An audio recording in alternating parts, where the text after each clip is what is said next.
Napawisan mo na ako, mga kapatid, sa pananampalataya ko.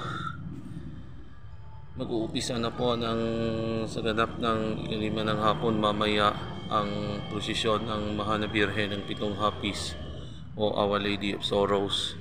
Hanggang 5 o'clock in the afternoon ng prosesyon dito po sa Seminary Church. Ngayon napawis ako, ngayon na wala akong magdalaga ng panyo ng El Shaddai o kaya yung panyo ng Poong Nazareno ko para na ipahit na natin dito sa pawis. Ngayon napawisan na ako kasi wala ganun ng electric fan sa loob ng church ko. Meron po yung ceiling fan ko. Hayaan mo kaya gana magpapalamig na muna pagtanggalan natin na mawala agad ng pawis. Si Brother Randel A. Arcilia, mas kilala si Brother Rans Arcis. So pagpalay, God to God bless us all po sa iyo. Ciao.